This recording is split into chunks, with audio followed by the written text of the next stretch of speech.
The maintenance today on a Hvac package gas unit.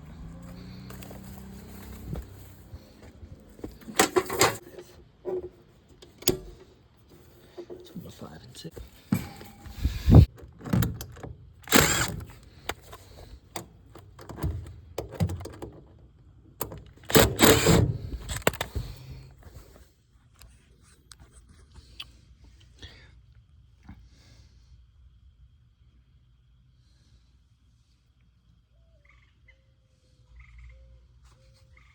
The fact that the unit's right on the ground, not even on blocks.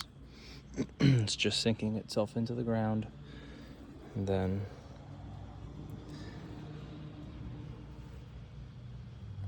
so this is a camp at a resort.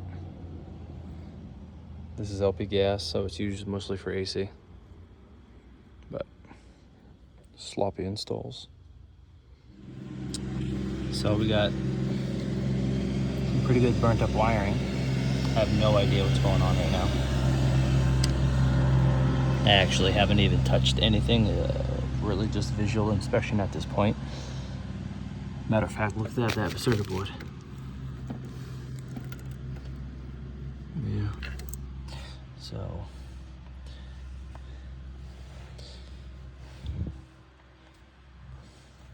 I haven't been back here in probably 3-4 years, but you can tell that there's excessive heat coming from the burner area.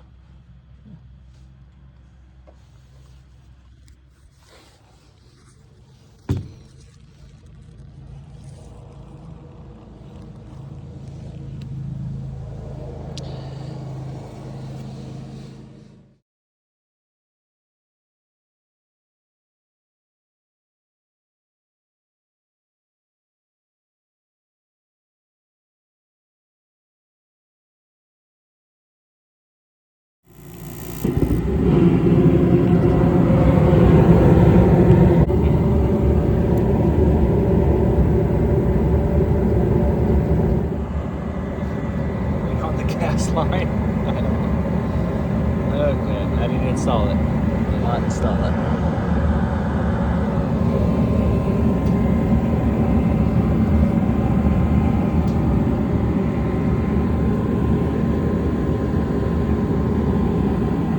A little bit hot.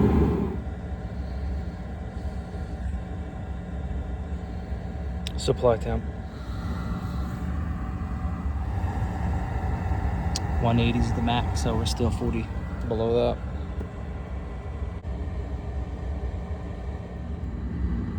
This is inside the heating compartment, the gas compartment. It's our manifold pressure, LP gas.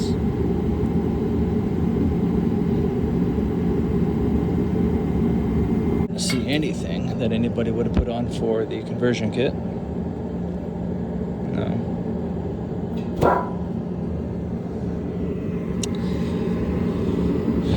Typically around 10. I remember doing warranty work on this years ago, because I think this happened before, and there was an issue with this whole draft inducer assembly, and there was a problem with it, so we replaced all that. Seems to me like nothing's changed. So just real quick, I've gone through and I have removed the screens. Not that they were plugged or dirty, but just to help. I'm sure they have a purpose, and inform me in the notes to help burn better. But anyway, can't see nothing in there. Very high detail. So I've done that. I'm gonna blow that out with nitrogen. I'm gonna take off that combustion fan motor. I'm gonna inspect that. I'm gonna blow nitrogen through it all. And I pulled the burners out, and the burners are, I'm sorry guys, you can't see nothing. Nothing like I can. But they're a little cruddy. But that's not the issue. There's an underlying issue, because many units don't do this. So hopefully I can find the problem. The orifices, dirty. Are they the right size? That's the question. I know I've already confirmed all this years back. 54s. So 54s. I did not convert this and I did not install the unit, so that's always tough when you have neither any literature either that anybody left. I know I can look it up online if I had to, but regardless. Okay, combustion fan motor has been pulled. There's one problem. Got all that insulation on the wheel. So I definitely think something to do with the issue was the combustion fan motor and the wheel being plugged up by the insulation. So I'm not going to use the insulation again. Definitely not going to do that. I think that got sucked into the motor. I'm going to use high temp silicone on that one. But I blew everything out with nitrogen and everything was clear. I inspected it with my camera. From what I could see, it was clear. I haven't even done the maintenance yet. This is supposed to be a maintenance, and this is what I found. So this is what I'm dealing with now. So guys, I've got it fired back up, got it all put back together. And sorry, there's a tractor going by and I'm running this unit right now. I mean, the flame looks great. You know, this is the thing is, if you've got small cracks in your heat exchanger, remember your draft inducer is on the opposite side of that from where the burner and the fire is. So, and the fact that I saw some sooting, not sure if I mentioned that, but I saw some sooting on the tubes outside of the heat exchanger, on the outside of it.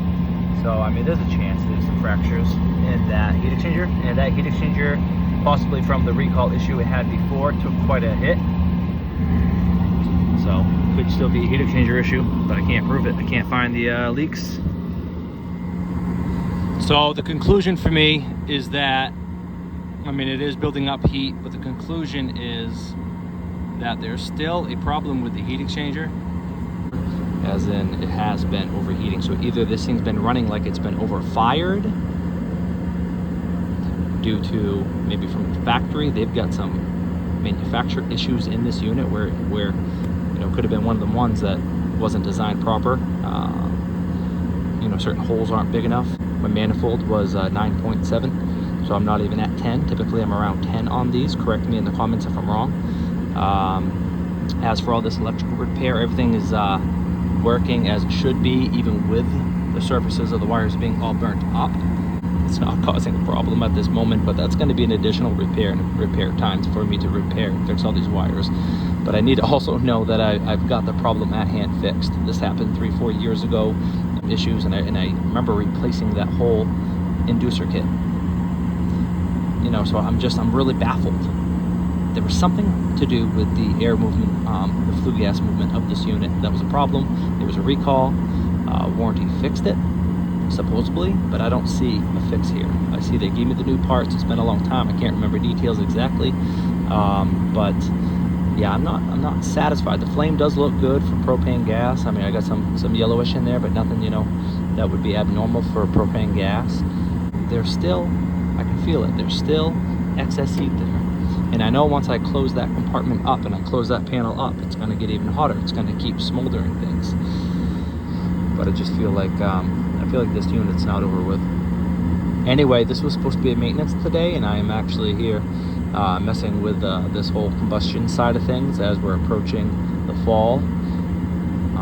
This is a summer camp, so we're not too worried about the heat side. We're going to wrap up and give the AC side a cleaning and report all this to the owner, which is out of state. Thank you for watching, guys. All right, guys, just a quick info video on that unit and what I found. So the customer in the past couple days since I've been there actually gave me some information. It was installed in 2016. I went there in 2018 for a service or a maintenance. That I don't remember. But I found out there was a recall on the unit, and York provided me the parts, draft inducer, and the flue collector housing, and I replaced those. And then I remember not being 100% satisfied, and I remember calling tech support, and they never got back to me. I know that they never got back to me, and I just felt like that was kind of a job that I left that I wasn't satisfied, but it was something to do with the factory and to do with the unit itself. So it was a factory issue. And as we see today, 3-4 years later, that unit has continually just overheated since then.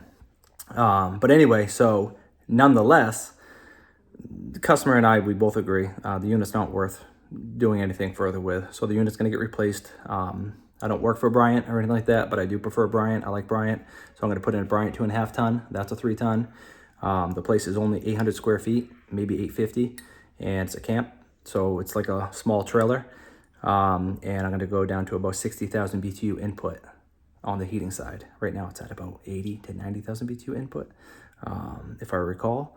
But I think that's gonna help things out too. And just getting rid of that York, you know, it's got that issue since day one. Basically, the guy that installed it worked for York, or worked for the company that sold York, and he's no longer in business. I saw the price, the invoice that he put that unit in for.